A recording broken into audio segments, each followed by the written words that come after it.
Welcome back to the channel. एक बार फिर से आप सबका मैं स्वागत करता हूँ मिसलिनियस क्वेश्चंस की सीरीज़ में। और ये पार्ट 11 है। 3500 क्वेश्चंस हम कवर करेंगे। स्टैटिक जीके होगा, विद फैक्ट्स होगा। और सारे जो इंपॉर्टेंट 10 पार्ट हैं वो ऑलरेडी मैं अपलोड कर चुका हूँ इसी चैनल पे। लिंक आपको डिस्क्रिप्शन में मिल जाएगा। सारी वीडियोस बहुत इंपॉर्टेंट है, कंटेंट बहुत इंपॉर्टेंट है। SSC, railway, group D, NTPC, police, state exam, UP triple SC और पीईटी के लिए। तो चलिए शुरू करते हैं। और जो भी चैनल पे नए हैं प्लीज़ चैनल को सब्सक्राइब करके बेल आइकन दबा लेना। और बढ़ते हैं हम अपने पहले क्वेश्चन की तरफ। हमारा पहला क्वेश्चन है, जनगणना वर्ष 2011 में, यानी जो 2011 में जनगणना हुई थी और अभी 2022 में होगी, इस बार होनी 2021 में थी लेकिन कोविड की वजह से ये 2022 में होगी। आई थिंक ये दिसंबर तक होगी। ठीक है। तो वर्ष 2011 में जो जनगणना हुई थी उसकी जो भारत की कुल जनसंख्या 121 करोड़ आंकी गई थी। उसमें से नगरीकरण का जो स्तर है वो कितना था, ये क्वेश्चन फ्रेम हुआ है। यानी नगरीकरण बोले तो शहरीकरण ही जो था, यानी ग्रामीण क्षेत्र शहर में कितने परसेंट बदले, कहने का मतलब ये है क्वेश्चन का। तो जो ऑप्शन ए है 31.16% जो है नगरीकरण हुआ था 2011 की जनगणना के अनुसार। और जनगणना 2001 से 2011 यानी 10 वर्ष का ही जनगणना होता है, आप सबको पता है 10 वर्ष की जनगणना होती है। तो जो 2001 में हुआ है उसके अकॉर्डिंग जो डाटा है, शहरीकरण का जो स्तर है 27% था 2001 में। और 2011 में ये बढ़कर 31.16% हो गया था। ठीक है। और जबकि शायद इस बार ये परसेंटेज और बढ़ जाए, 31 से अप्रोक्सीमेटली 36.1 कुछ हो जाए मेरे अकॉर्डिंगली। जबकि ग्रामीण आबादी का जो अनुपात था 72.19% से घटकर 68.84% हो गया। यानी कि ये तो तय है, अगर ग्रामीण है वो शहर में बदलते हैं तो ग्रामीण का रेशियो कम होता ही होगा। और अगर ग्रामीण का रेशियो बढ़ता है तो इसका मतलब शहर का रेशियो कम होगा। तो ग्रामीण आबादी घटी थी और शहरीकरण बढ़ा था। और बात करें अगले फैक्ट की तरफ, तो शहरी और ग्रामीण आबादी के स्तर पर कुछ राज्यवार आंकड़े हैं, जैसे उत्तर प्रदेश है, बिहार और पश्चिम बंगाल क्रमशः भारत में सबसे अधिक ग्रामीण आबादी वाले राज्य हैं। यानी उत्तर प्रदेश, बिहार और पश्चिम बंगाल में, इन तीनों राज्यों में ग्रामीण क्षेत्र सबसे ज़्यादा है, ग्रामीण आबादी ज़्यादा है। अगर मैं परसेंटेज के हिसाब से देखूँ तो हिमाचल प्रदेश, बिहार, आसाम, उड़ीसा, मेघालय सबसे अधिक ग्रामीण राज्य हैं। ठीक है। अगर परसेंटेज की बात की जाए, देखिए एक चीज़ होती है, तुमने कभी पढ़ा होगा कि उत्तर प्रदेश में सबसे ज़्यादा गेहूँ होते हैं, लेकिन अगर परसेंटेज की बात की जाए तो पंजाब में होते हैं। इसका फैक्ट ये है कि जितनी वो खेती करते हैं उसकी जो पैदावार है वो पंजाब में ज़्यादा होती है, लेकिन ओवरऑल सबसे ज़्यादा कहाँ होती है, गेहूँ जो होता है उत्तर प्रदेश में, लेकिन पैदावार के मामले में पंजाब में ज़्यादा होता है। आई होप आप समझ गए होंगे। और अगर हम सिक्किम, मिजोरम और गोवा की बात करें तो सबसे कम ग्रामीण आबादी वाले राज्य हैं। ठीक है। महाराष्ट्र, उत्तर प्रदेश और तमिलनाडु ऐसे राज्य हैं जहां सबसे अधिक शहरी आबादी है। यानी ये 3 राज्य ऐसे हैं जहां पे शहरी आबादी सबसे ज़्यादा है, महाराष्ट्र, उत्तर प्रदेश और तमिलनाडु में सबसे ज़्यादा शहरी आबादी है। और सबसे कम की मैं बात करूं तो सिक्किम है, अरुणाचल प्रदेश और मिजोरम है, इसमें शहरी आबादी सबसे कम है। ये 3 राज्य ऐसे हैं, सिक्किम, अरुणाचल प्रदेश और मिजोरम। मेन बात याद करने की ये है, तीनों ही पहाड़ी राज्य हैं तो ईजिली याद हो जाएंगे, और नॉर्थ ईस्ट के हैं तो ज़्यादा दिक्कत नहीं होगी याद करने के लिए। सिक्किम है, अरुणाचल प्रदेश है और मिजोरम है। तो आई होप क्लियर हुआ होगा। और हम बढ़ते हैं नेक्स्ट क्वेश्चन की तरफ। हमारा नेक्स्ट क्वेश्चन है, देखिए ये बहुत इंपॉर्टेंट क्वेश्चन है और केमिस्ट्री का है। ये ऑटो हान है, ये उनकी इमेज है। परमाणु के क्षेत्र में इनका बहुत योगदान था। परमाणु विस्फोट क्या होता है और रेडियोधर्मिता क्या होता है, इसके बारे में इन्होंने अपने फैक्ट्स रखे थे और अपनी थ्योरीज रखी थी। देखिए ऑटो हान जो है, इनका जन्म जो हुआ था 8 मार्च 1879 को हुआ था और इनकी मृत्यु 28 जुलाई 1968 को हुई थी। अप्रोक्सीमेटली ये 89 ईयर्स लगभग इनकी उम्र थी। एक जर्मन रसायनज्ञ थे, जर्मन के थे ये, याद रखना है। और जो रेडियोधर्मिता, किसी दिन रेडियोधर्मिता के बारे में बात करेंगे, जब मैं कभी फ्री होऊंगा तो बताऊंगा रेडियोधर्मिता क्या होता है और रेडियो केमिस्ट्री क्या होता है। इन दोनों के क्षेत्र में अग्रणी थे। यानी ये 2 क्षेत्र होते हैं, रेडियोधर्मिता केमिस्ट्री से ही है और रेडियो केमिस्ट्री भी। अच्छा, रेडियो का मतलब ये रेडियो वाला नहीं होता जो हम तुम गाना सुनते हैं, ये वो वाला रेडियो नहीं है। कभी तुम इसको रेडियो से कंफ्यूज हो जाओ, रेडियो कुछ और है, केमिस्ट्री में कुछ और होता है रेडियो।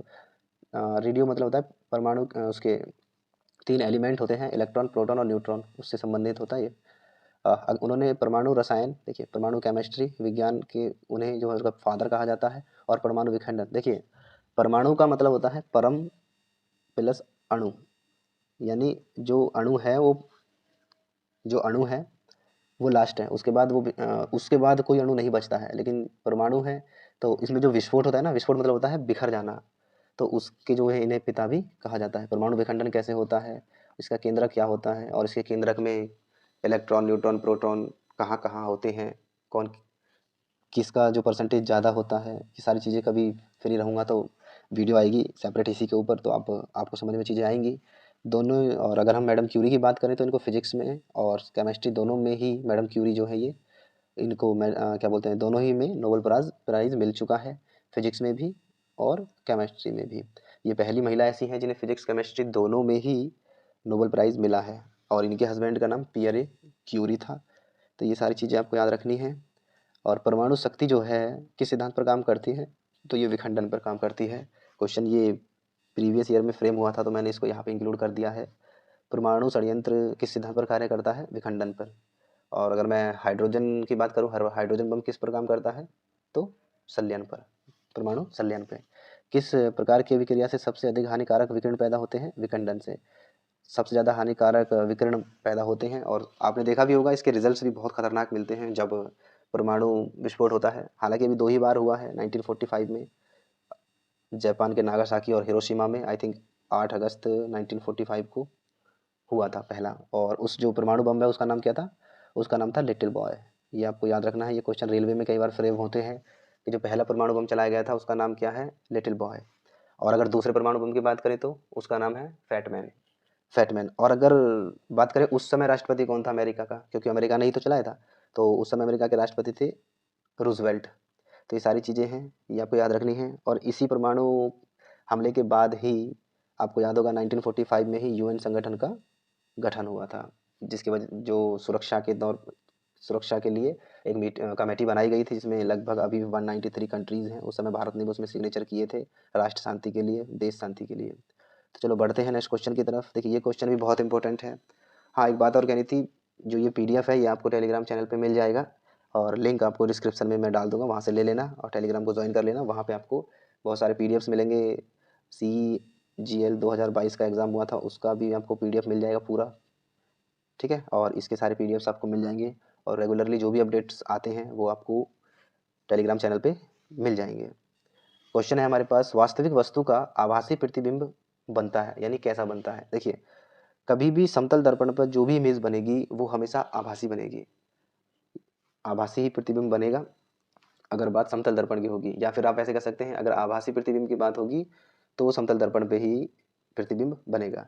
और मैं आपको इसे समझाने की कोशिश करूंगा। देखिए ये जो अगर कोई वस्तु मिरर के सामने रखी है उसे बोलते हैं बिंब, और जो उसकी इमेज बनती है चाहे वो आभासी बने या वो वास्तविक बने उसे बोलते हैं प्रतिबिंब। ये आपको याद रखना है, बिंब और प्रतिबिंब में क्या अंतर होता है। और देखिए एक समतल दर्पण हमेशा आभासी प्रतिबिंब यानी दर्पण के पीछे, आभासी का मतलब होता है दर्पण के पीछे बनाता है। जैसे ये इमेज यहाँ पे बनी है, देखिए डॉट डॉट डॉट करके ये इमेज यहाँ पे बनी है। मैं आपको अभी समझाता हूँ कैसे बनी है। देखिए एक मिरर है ये, ठीक है, एक वस्तु है यहाँ पे और यहाँ से एक लाइट छोड़ी जाती है। ये लाइट टकरा के रिफ्लेक्ट होके इसके पृष्ठ क्षेत्र उस पे जो इसका परावर्तक पृष्ठ है उस पर टकराने के बाद ये लाइट रिटर्न वापस चली जाती है। फिर दूसरी फोकस यहाँ से मारी जाती है तिरछी एक कोण के अकॉर्डिंग, तो ये लाइट इस पे परावर्तित होने के बाद इधर चली जाती है, ठीक है। और ये वाला जो प्रकाश है ये कभी मिलेगा नहीं, इन दोनों में गैप बन जाएगा, ऐसे ये कभी आपस में मिल नहीं सकते, ठीक है। तो इसको आभासी मिलाने के लिए हम एक सीधी रेखा ऐसे खींचते हैं और एक सीधी रेखा ऐसे खींचते हैं, तो यहाँ पे ये आभासी रूप से मिल जाता है, यानी दर्पण के पीछे जो भी इमेज बनेगा वो दर्पण के पीछे बनेगा।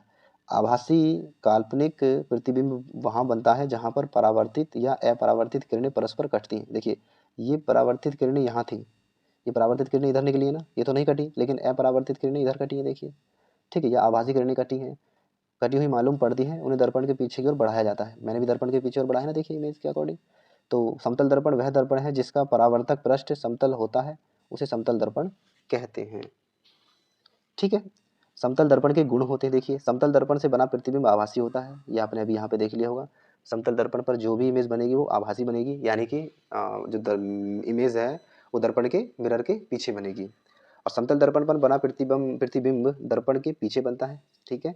और समतल दर्पण से वस्तु की जो दूरी है प्रतिबिंब की दूरी के समान होती है। कहने का मतलब ये है, अगर इसकी दूरी अगर 20 सेंटीमीटर है तो ये भी 20 सेंटीमीटर पे ही इमेज बनेगी। और अगर इसकी जो क्या बोलते हैं ये परावर्तक हमने ये रेखा रे छोड़ी है, इस लाइट का जो परावर्तन होगा उतना ही ये होगा, तो इमेज जो भी बनेगी वो हालांकि इधर ये कभी स्पर्श नहीं करेंगे एक दूसरे को, इधर कभी इमेज नहीं बनेगा, लेकिन यहाँ पे जो आभासी इमेज बनेगा इसकी दूरी और इसकी दूरी बराबर होगी। कहने का मतलब ये है। नेक्स्ट वीडियो में हम उत्तल लेंस और अवतल लेंस पे बात करेंगे। एक क्वेश्चन मैं फ्रेम करूंगा उत्तल लेंस के ऊपर और एक क्वेश्चन मैं फ्रेम करूंगा अवतल लेंस के ऊपर, तो आपको उत्तल और अवतल लेंस में भी कन्फ्यूजन नहीं रहेगा, और उत्तल और अवतल दर्पण के ऊपर क्वेश्चन आएंगे तो वो भी आपके क्लियर हो जाएंगे। ये सीरीज खत्म होने के बाद हम सेपरेट डीपली नॉलेज लेंगे, डीपली पढ़ेंगे, तो आपको चीज़ें और क्लियर होंगी। नेक्स्ट क्वेश्चन है, भोपाल गैस त्रासदी किस वर्ष हुई थी? भोपाल गैस ट्रेजिडी कब हुई थी? तो देखिए 2 और 3 दिसंबर को 1984 को हुई थी। एक्चुअल में ये रात को 12 बजे के बाद हुई थी। 2 तारीख की रात थी और 3 तारीख का मॉर्निंग था, आप ऐसे समझ सकते हैं, और ये 1984 में हुआ था, यानी ऑप्शन डी इसका राइट आंसर है। भोपाल ट्रेजिडी हुई थी वहाँ पे। भोपाल इंदौर में है, सॉरी एमपी महाराष्ट्र में है, मध्य प्रदेश में। भारत के मध्य प्रदेश राज्य है, उसके भोपाल शहर में 2 से 3 दिसंबर 1984 को एक भयानक औद्योगिक दुर्घटना हुई थी। औद्योगिक दुर्घटना का मतलब होता है कोई इंडस्ट्रियल एरिया होता है, जैसे प्लांट्स वगैरह होते हैं, चाहे बिजली प्लांट हो या पानी जैसे रिफाइनरीज वगैरह होती हैं, तो उसको औद्योगिक प्लांट या औद्योगिक क्षेत्र बोलते हैं। वहाँ पे दुर्घटना हुई थी ये, इसे भोपाल गैस कांड या भोपाल गैस त्रासदी भी कहते हैं, ये 2 नाम है इसके। भोपाल स्थित यूनियन कार्बाइड, ये अमेरिकन कंपनी है, यूनियन कार्बाइड नामक एक जहरीली गैस कौन सी थी? मिथाइल आइसोसाइनाइड यानी MIC का रिसाव हुआ था। कंपनी अमेरिकन थी, कौन क्या नाम था उसका? यूनियन कार्बाइड का रिसाव हुआ था, यानी लीकेज हुआ था। कौन सी गैस थी जो लीकेज हुई थी? Methyl isocyanide. ये वाली गैस वहाँ पे लीकेज हो गई थी, जिससे लगभग 15,000 से अधिक लोगों की जान गई थी। बहुत सारे लोग शारीरिक अपंगता यानी विकलांग वगैरह हो गए थे, और कुछ लोग अंधे भी हो गए थे, अंधेपन के शिकार हुए थे। मिथाइल आइसोसाइनाइड का उपयोग कीटनाशक दवाओं को बनाने में किया जाता है, यानी जो हम खेतों में दवाइयाँ लगाते हैं कीटनाशक के तौर पे, हम मिथाइल आइसोसाइनाइड का ही यूज़ करते हैं। तो ये अमेरिकन कंपनी थी, क्या नाम था उसका? Union carbide. कितने लोग मरे थे? लगभग 15,000 लोग मरे थे। भोपाल कहाँ पे है? मध्य प्रदेश में है। कब की घटना है? 1984 की 2 और 3 दिसंबर को। भोपाल गैस कांड या भोपाल गैस त्रासदी भी इस घटना को कहते हैं। गैस का नाम क्या था? फिर याद कर लेना, मिसाइल आइसोसाइनाइड। ठीक है, बढ़ते हैं नेक्स्ट क्वेश्चन की तरफ। अपना नेक्स्ट क्वेश्चन है, भारतीय प्रायद्वीप किस महाद्वीप का हिस्सा है? देखिए प्रायद्वीप होता है जैसे एक टेबल होती है ना, जिसका ऊपर बेस होता है टेबल के ऊपर, ठीक है, तो ये पृथ्वी ये है, धरती ये है, लेकिन उससे ऊपर एक ऐसा क्षेत्र जहाँ पे सपाट क्षेत्र होता है, ठीक है, उसको प्रायद्वीप क्षेत्र बोलते हैं। और वहाँ पे खुदाई वगैरह करते हैं तो कुछ चीज़ें निकलती हैं, जैसे कुछ भी चीज़ें निकले, आप अभ्रक मान लो, लोहा सोना हीरा वगैरह जो भी निकले, इसकी खुदाई होती है। तो भारत का जो प्रायद्वीप है भाग है वो गोंडवाना का है। ये आप देख सकते हैं, दक्कन का पठार भी इसे कहा जाता है। ये इमेज है आपके सामने। महाद्वीप का वह हिस्सा, देखिए पहले तो हमें ये जानना पड़ेगा प्रायद्वीप क्या होता है। महाद्वीप का वह हिस्सा जो तीनों तरफ से घिरा होता है। जो अपना भारत है वो 3 तरफ से तो पानी से घिरा हुआ है ना, चौथी तरफ हिमालय तो यहाँ पे है ना ऊपर, राइट, ऊपर हिमालय है, तो 3 तरफ से घिरा हुआ है अपना भारत। तो अपना भारत जो है ये प्रायद्वीपीय क्षेत्र हुआ, ठीक है। जैसे पूरब में बंगाल की खाड़ी है, भारत के भाई पूर्व साइड में बंगाल की खाड़ी है, और दक्षिण साइड में हिंद महासागर है, यानी नीचे की साइड तो हिंद महासागर है ये पूरा, इधर बंगाल की खाड़ी हो गई, ठीक है। और पश्चिम में अरब सागर है, इधर पश्चिम में अरब सागर है। तो ऊपर अपना क्या बचता है? यहाँ पे हिमालय है, तो ये तो पानी, हिमालय पे तो पानी का यानी समुद्र का कोई मतलब नहीं है, महासागर का कोई मतलब नहीं है। तो 3 ऐसे एरिया होने चाहिए, उसे प्रायद्वीपीय क्षेत्र कहते हैं, जो किसी महासागर के भूभाग से घिरा हुआ हो, ठीक है। तो ये मैंने आपको बता ही दिया है। प्रायद्वीपीय भारत का भाग पठारी होने के कारण इसे प्रायद्वीपीय भाग कहते हैं। प्रायद्वीपीय भारत पर पर्वत की ऊंची ऊंची चोटी नहीं है, होती भी नहीं है, वैसे इतनी ऊंची चोटी नहीं होती। लगभग अगर मैं पठार की बात करूँ तो 100 मीटर से 600 मीटर या 6000 मीटर तक की ऊंचाई है, नहीं सॉरी 600 मीटर है, 6000 के ऊपर तो फिर पर्वत में काउंट हो जाता है। तो 600 मीटर की ऊंचाई तक को हम पठार वगैरह कह सकते हैं। महाद्वीपीय भारत पर पर्वत की जो ऊंची चोटी नहीं है, किंतु यहाँ चट्टानों का समतल उठा हुआ भाग होता है। मैंने बताया था जैसे एक टेबल होती है, उठा हुआ भाग होता है, लेकिन ऊपर से वो प्लान होता है। आप अपना बेड समझ सकते हैं, वो भी एक हिसाब से अगर पृथ्वी के सापेक्ष में देखा जाए तो वो आप उसे पठार कह सकते हैं, बशर्ते उसकी लंबाई 100 मीटर तो होनी चाहिए, ठीक है। प्रायद्वीपीय भारत का जो पठार है गोंडवाना लैंड का एक भाग है। पठार किसे कहते हैं? देखिए पठार एक उठी हुई, मैंने बता ही दिया वैसे तो, पठार एक उठी हुई एक सपाट भूमि होती है, उठा हुआ एरिया होता है लेकिन प्लान होता है। यह आसपास के क्षेत्रों से उठा हुआ होता है, राइट। पठार के एक या एक से ज़्यादा किनारे हो सकते हैं। पठार की ऊंचाई 100 मीटर से कई हज़ार मीटर तक हो सकती है, सॉरी कई हज़ार मीटर तक हो सकती है। वैसे मैंने अक्सर जो मैंने रीड किया था वो 100 मीटर से 600 या 800 मीटर तक हो सकता है, 1000 मीटर तक हो, ऊंचाई को हम पठार में काउंट कर सकते हैं और वो ऊपर से समतल होना चाहिए, सपाट होना चाहिए। पठार भी पर्वत की तरह नए पुराने हो सकते हैं। भारत में दक्कन का पठार पुराने पठारों में से एक है। अच्छा, अगर सबसे पुराना पठार की बात करें तो आप मुझे बताएंगे वो कमेंट बॉक्स में। शायद केन्या का है, मतलब साउथ अमेरिका साइड है। आप मुझे बताना, उसमें से कुछ चीज़ों की खुदाई से हमें कुछ चीज़ें प्राप्त हुई हैं, हीरे वगैरह भी प्राप्त हुए हैं, तो आप कमेंट बॉक्स में मुझे बताना। नेक्स्ट क्वेश्चन है यूनिसेफ। देखिए ये बच्चों के लिए काम करती है यूनिसेफ, उनके भविष्य के लिए, उनकी सुरक्षा के लिए। तो यूनिसेफ का मुख्यालय कहाँ है? न्यूयॉर्क। न्यूयॉर्क अमेरिका में है, ये इसका मुख्यालय अमेरिका में है। और संयुक्त राष्ट्र बाल कोष, इसका फुल फॉर्म क्या है? इसकी फुल फॉर्म है United Nations International Children's Fund, इसकी फुल फॉर्म है। इसकी स्थापना संयुक्त राष्ट्र की महासभा ने, संयुक्त राष्ट्र अभी याद है, मैंने अभी परमाणु बम के बारे में बताया था, ये वही संयुक्त राष्ट्र है कि महासभा ने 11 दिसंबर 1946 को इसकी स्थापना की थी। इसका मुख्य उद्देश्य है द्वितीय विश्व युद्ध में नष्ट हुए राष्ट्रों के जो बच्चों को खाना और स्वास्थ्य सेवाएं उपलब्ध कराना था। उस समय जब ये संगठन बना था, तो जो भी बच्चे हैं जो दूसरे विश्व युद्ध में उनके जो राष्ट्र नष्ट हो गए हैं, उनको समय पर स्वास्थ्य सेवाएं उपलब्ध कराना, उनको खाने पीने की व्यवस्था कराना, इसका मुख्य उद्देश्य था। 1953 में यूनिसेफ संयुक्त राष्ट्र संघ का स्थायी सदस्य बन गया था। यूनिसेफ को 1965 में नोबेल प्राइज़ भी मिला है शांति के क्षेत्र में। और अगर हम बात करें 1989 में यूनिसेफ को इंदिरा गांधी शांति पुरस्कार भी मिला है। वर्तमान अध्यक्ष इसकी कौन है? कैथरीन रसेल हैं, इसके वर्तमान अध्यक्ष हैं। नोबेल प्राइज़ भी इसे मिल चुका है शांति के क्षेत्र में, और इंदिरा गांधी शांति पुरस्कार भी मिल चुका है इसे 1989 में, और नोबेल प्राइज़ 1965 में मिला था। वर्तमान में अध्यक्ष कौन है? कैथरीन रसेल है, ये आपको याद रखना है। और ये संयुक्त राष्ट्र संघ का स्थायी सदस्य है, 1953 में बन गया था। स्थापना कब हुई थी? 1946 में। फुल फॉर्म क्या है? United Nations International Children's Fund, UNICEF की फुल फॉर्म है। तो आपको ये सारी चीज़ें याद रखनी है। बढ़ते हैं नेक्स्ट क्वेश्चन की तरफ। नेक्स्ट क्वेश्चन है, देखिए ये सूर्य की इमेज है। सूर्य जब एकदम लाल ऐसा होता है, अगर इसको माइक्रोस्कोप वगैरह से देखते हैं तो बिल्कुल ऐसा दिखाई देगा, लगभग प्लाज्मा टाइप का। प्लाज्मा भी बिल्कुल ऐसा ही होता है, लेकिन वो हिलता है, इसको हिलाते हैं तो ऐसे हिलता है बिल्कुल। तो बिल्कुल लगभग प्लाज्मा टाइप है सूर्य। हाँ, सूर्य की सतह पर हाइड्रोजन गैस है, उसके अलावा कौन सा अधिक मात्रा में पाया जाता है? यानी सूर्य पे हाइड्रोजन तो है ही है, लेकिन उसके बाद कौन सी गैस है जो सूर्य की सतह पर हाइड्रोजन तो है, उसके अलावा कौन सा अधिक मात्रा में पाया जाता है? तो हीलियम। ये हीलियम गैस है, ये हाइड्रोजन से भी हल्की होती है, सबसे हल्की गैस होती है हीलियम। अगर क्वेश्चन फ्रेम हो आपके सामने कि हवाई जहाज के टायर में कौन सी गैस भरी जाती है, तो आप हीलियम टिक करेंगे, क्योंकि ये हल्की होती है। हल्की तो हाइड्रोजन भी होती है, लेकिन उसमें आग लगने की संभावना ज़्यादा होती है, इसलिए हीलियम का यूज़ किया जाता है। ठीक है, और बढ़ते हैं आगे डिटेल्स की तरफ। डिटेल्स कहती हैं सूर्य की सतह पर हाइड्रोजन के बाद बहुत मात्रा में जो पाया जाने वाला तत्व है हीलियम है। कितना? 24.85%, इतना परसेंट हीलियम का है। इसके बाद ऑक्सीजन है 0.77%, यानी कि सूर्य पर ऑक्सीजन भी है, लेकिन उतना नहीं है। अच्छा, सामान्य मनुष्य को 21% लगभग ऑक्सीजन चाहिए। कार्बन जो है वो 0.29% है, लोहा 0.16% है, और नियोन 0.12% है। क्वेश्चन फ्रेम इन पे नहीं होगा कभी भी, हो सकता है ऑक्सीजन पे हो जाए, ठीक है, लेकिन क्वेश्चन इस पे फ्रेम जरूर होता है। हाइड्रोजन के अलावा कौन सा एलिमेंट है, तो आप बताएंगे हीलियम है, लगभग 25% है। ऐसे आप इसको याद कर सकते हैं। ठीक है, और सूर्य से संबंधित कुछ फैक्ट है। देखिए सूर्य के अंदर तापमान के द्वारा गैस पदार्थ की चौथी अवस्था में परिवर्तित हो जाता है। यह अवस्था क्या कहलाती है? प्लाज्मा अवस्था। मैंने बोला था ना प्लाज्मा टाइप का ये दिखता है। यदि सूर्य अचानक चमकना बंद कर दे, यानी लाइट बंद हो जाए, कहने का मतलब ये है, तो 8 मिनट में पृथ्वी पर अंधेरा हो जाएगा।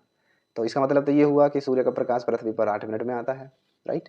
तो 8 मिनट में पृथ्वी पर अंधकार हो जाएगा। क्वेश्चन ये कहता है अगर सूर्य चमकना बंद कर दे तो पृथ्वी पर इसका प्रभाव 8 मिनट के बाद दिख जाएगा।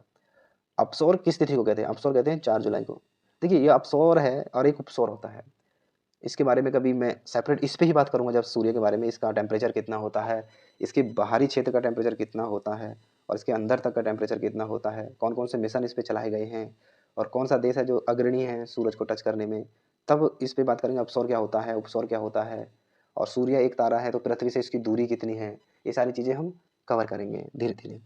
और सूर्य से पृथ्वी तथा ऊर्जा किस माध्यम से निकलती है? विकिरण के माध्यम से निकलती है। अच्छा, 60 किलोग्राम वाला मनुष्य है, मतलब उसका वेट पृथ्वी पर 60 किलो है, ठीक है। सूर्य पर कितना होगा? सूर्य पर 1624 किलो होगा, 1624 किलोग्राम उसका वेट होगा। अच्छा, अब मैं तुमसे क्वेश्चन पूछता हूँ, अगर कोई व्यक्ति 60 किलो का ही है तो चंद्रमा पर उसका वजन कितना होगा? बता सकते हो? कमेंट करके बताना, फिर मैं बताऊंगा आपको। सो रिक्वेस्ट है आपसे, सिंपली आप यूट्यूब पे सर्च करना जॉब एस्पायरेंट्स, आपको हमारा चैनल मिलेगा। आप चैनल को जरूर सब्सक्राइब करना और बेल आइकन दबाना। पीडीएफ आपको वीडियो के डिस्क्रिप्शन में लिंक दूंगा मैं, वो मिल जाएगा। Thanks for your love and support.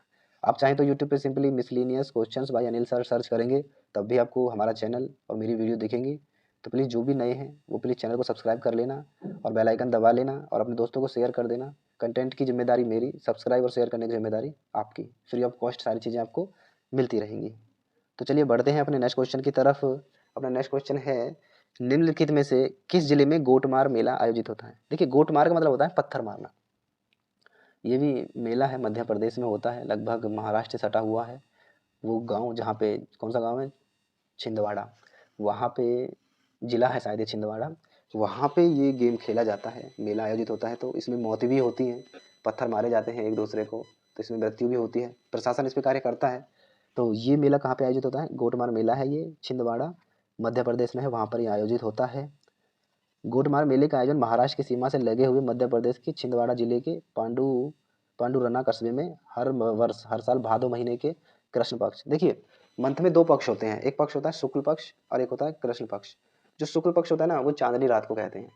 उसमें चांद अच्छे से चमकेगा, आपको सामने वाला दिखाई देगा।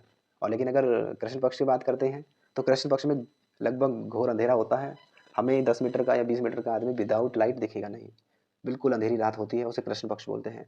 और कृष्ण पक्ष इसे इसलिए बोलते हैं क्योंकि कृष्ण पक्ष में ही भगवान कृष्ण का जन्म हुआ था, इसलिए इसे कृष्ण पक्ष बोलते हैं। तो कृष्ण पक्ष में ये मतलब अंधेरे में होता है ये त्यौहार, उस समय भादो महीने के। और मराठी भाषा में इसका अर्थ क्या होता है? पत्थर मारना। एक्चुअल में ये मराठी लोग इसे मनाते हैं, और ये कुछ लोग एमपी में रहते हैं, छिंदवाड़ा जिले के पांडुरंगा कस्बे में, तो वहाँ पे ये लोग इस मेले को सेलिब्रेट करते हैं। कुछ प्रसिद्ध मेले हैं, देखिए, एक है गंगा सागर मेला, ये पश्चिम बंगाल में है, और हुगली नदी के अंतिम छोर पर, जहाँ से हुगली नदी खत्म होती है और अरब सागर में, सॉरी, बंगाल की खाड़ी में मिलती है, तो वहाँ पर ये मेला, गंगा सागर मेला आयोजित किया जाता है। और कुंभ का मेला तो विश्व प्रसिद्ध है, आप सब जानते हैं, ये प्रयाग, हरिद्वार, उज्जैन और नासिक में लगता है, प्रत्येक 12 वर्ष के बाद ये लगता है। और शुरू कब होता है? मकर संक्रांति से, मकर संक्रांति वाले दिन, मकर संक्रांति होती है 14 जनवरी को, तब ये शुरू होता है। अच्छा, पुष्कर जो मेला है ये पशुओं का मेला है और भारत का सबसे बड़ा मेला है। अगर एशिया के सबसे बड़े मेले की बात की जाए तो वो सोनपुर का मेला है, बिहार में है शायद ये। यहाँ पे एशिया का सबसे बड़ा मेला लगता है पशुओं का। तो सोनपुर, ये पुष्कर मेला जो लगता है राजस्थान में लगता है, पशुओं का मेला है, ये आपको याद रखना है। और सोनपुर मेला, देखिए सोनपुर है ना ऑप्शन में अपने पास, तो सोनपुर जो मेला है वो बिहार में है। एशिया का सबसे बड़ा पशु मेला है ये। कहाँ पे लगता है? गंडक नदी, गंगा नदी और गंडक नदी के संगम स्थल पर, गंगा नदी और गंडक नदी के संगम स्थल पर ये लगता है। अम्बुबाची मेला, ये फेमस मेला है, असम के गुवाहाटी के कामाख्या देवी मंदिर के परिसर में ये मेला लगाया जाता है। असम में मंदिर है कामाख्या देवी जी का, तो वहाँ पे अम्बुबाची मेला ये लगता है। तो और भी मेले हैं, कभी कवर करेंगे, सारे इंडिया के जितने भी मेले हैं कवर करेंगे। और मैं प्रियंका मैम से बोल दूंगा, वो मेले के ऊपर ही वीडियो बनाएंगी, तो वीडियो कवर हो जाएगी आपकी, जितने भी भारत में इंपॉर्टेंट्स मेले हैं लगते हैं। जैसे अभी 4-5 मेले मैंने कवर किए हैं, गंगा सागर है, कुंभ का मेला है, पुष्कर मेला है, और सोनपुर मेला, मवेशी मेला है, अम्बुबाची मेला है। तो ये सारे और भी मेले होते हैं, तो ये सारे कवर कर लेंगी वो, नेक्स्ट टॉपिक या नेक्स्ट वीडियो उनकी इस टॉपिक पे आ जाएगी। ठीक है, तो बढ़ते हैं नेक्स्ट क्वेश्चन की तरफ। अपना नेक्स्ट क्वेश्चन है, अंतर्राष्ट्रीय साक्षरता दिवस यानी लिटरेसी डे, अंतर्राष्ट्रीय साक्षरता दिवस कब मनाया जाता है? तो 8 सितंबर को ये हम अंतर्राष्ट्रीय साक्षरता दिवस मनाते हैं, इंटरनेशनल लिटरेसी डे, इसे वर्ल्ड लिटरेसी डे भी कहते हैं। ठीक है, और बात करें इसके, पहली बार 1966 में 8 सितंबर को साक्षरता दिवस मनाया गया। साक्षरता दिवस मनाने का जो फैसला था ये यूनेस्को था, इन्होंने 1965 में ये फैसला लिया था। यूनेस्को के ऊपर अभी पीछे मैंने क्वेश्चन आपको बताया है, कब इसका गठन हुआ है, कब इसे नोबेल प्राइज़ मिला है, कब इसे इंदिरा गांधी शांति पुरस्कार मिला है। आपने अगर वीडियो सही से देखी होगी तो कमेंट करके मुझे बताना कब कब ये सारी चीज़ें मिली हैं। ठीक है, और ये क्या यूएन का स्थायी सदस्य है, और है तो कब बना था, ये सारी चीज़ें आपको बतानी है। क्यों मनाया जाता है साक्षरता दिवस? दुनिया भर की आबादी तक, हर देश तक, हर समाज तक, हर गांव तक, हर समुदाय के लोगों को शिक्षित बनाना इनका मुख्य उद्देश्य है। इस दिन को मनाने का ये उद्देश्य है, सबको शिक्षित बनाना। जितना ज़्यादा लोग शिक्षा ग्रहण करेंगे उतना ही बेहतर भविष्य उनका होगा। अगर हम बात करें ऑप्शन बी की, 8 मार्च को महिला अंतर्राष्ट्रीय महिला दिवस मनाया जाता है। महिलाओं के सम्मान में, उनके रेस्पेक्ट के लिए ये दिवस मनाया जाता है 8 मार्च। और 8 नवंबर को विश्व शहरीकरण दिवस मनाया जाता है। विश्व शहरीकरण दिवस मनाया जाता है। शहरीकरण के ऊपर क्वेश्चन फ्रेम हुआ जनसंख्या का, मैंने क्वेश्चन फ्रेम किया है। पहला ही क्वेश्चन था, जनसंख्या वृद्धि कितनी हुई है शहरीकरण में, कितना % बढ़ा है, वो आप देखना और बताना। विश्व नगर नियोजन से रिलेटेड है, वर्ल्ड टाउन प्लानिंग डे कहते हैं इसे, इस रूप में इसे जाना जाता है। और 8 नवंबर को विश्व स्तर पर ये मनाया जाता है, वर्ल्ड लेवल पर मनाया जाता है, ना कि भारत लेवल पर, यानी अंतर्राष्ट्रीय लेवल पर ही मनाया जाता है। और 8 मई की बात करें हम तो विश्व रेड क्रॉस दिवस और थैलेसीमिया दिवस मनाया जाता है। ये थैलेसीमिया एक रोग है, इसकी जागरूकता के लिए ये दिवस मनाया जाता है। ठीक है, बढ़ते हैं नेक्स्ट क्वेश्चन की तरफ। ये लास्ट क्वेश्चन होगा, उसके बाद वीडियो एंड होगी हमारी। और उम्मीद करूंगा, आई होप कि आपको वीडियो अच्छी लग रही होगी, ये सीरीज अच्छी लग रही होगी। खानवा का जो युद्ध था वो किसके मध्य हुआ था? जो खानवा का युद्ध है वो राणा सांगा और बाबर के बीच हुआ था, खानवा का युद्ध। और ये खानवा जो है यूपी में आगरा के पास में पड़ता है, तो वहाँ पे ये युद्ध हुआ था। खानवा का युद्ध 16 मार्च, देखिए 16 मार्च 1527 को ये हुआ था। किस किस के बीच हुआ था? आगरा से 15 किलोमीटर दूर खानवा एक जगह है, वहाँ पे हुआ था। मेवाड़ के राजा सांगा हैं, राणा सांगा और बाबर के बीच ये युद्ध हुआ था। पानीपत के प्रथम युद्ध में 1526 के बाद ये युद्ध हुआ था, यानी 1526 में पानीपत का युद्ध हुआ था, आप सब जानते हैं। और ये हुआ था 1527 में, लगभग 1 साल के बाद ही ये युद्ध हुआ था। ठीक है, इब्राहिम लोदी से 1526 में जो पानीपत का पहला युद्ध है वो इब्राहिम लोदी से हुआ था, बाबर का ही हुआ था, ये आपको याद रखना है। और शायद यहीं से मुगल साम्राज्य की स्थापना हुई थी। के बाद दूसरा युद्ध लड़ा है, ये सबसे बड़ा दूसरा युद्ध है। पहला युद्ध था जो पानीपत का था, ये सबसे बड़ा युद्ध था। उस समय बाबर का दूसरा सबसे बड़ा युद्ध कौन सा था? खानवा का युद्ध था। ठीक है, इस युद्ध में बाबर की विजय हुई थी, इसमें ये बाबर जीत गया था। यहाँ पे राजपूत वीरता से तो लड़े, लेकिन बाबर के पास गोला बारूद थे जिसका उन्होंने अच्छे से इस्तेमाल किया, और राणा सांगा जो है पराजित हुए। राणा रण क्षेत्र से भाग निकले, और वो इसलिए भागे कि दोबारा से बाबर से युद्ध कर सके, परंतु उनके सहयोगी ने उन्हें जहर देकर मार दिया था। ठीक है, तो आई होप वीडियो आपको पसंद आई होगी। So thanks for watching. और अगर वीडियो आपको अच्छी लगी तो प्लीज़ चैनल को सब्सक्राइब कर लेना और वीडियो को शेयर कर देना, और अपने वीडियो को एक लाइक ज़रूर देना। तो मैं मिलता हूँ नेक्स्ट वीडियो में, तब तक के लिए जय हिंद, जय भारत।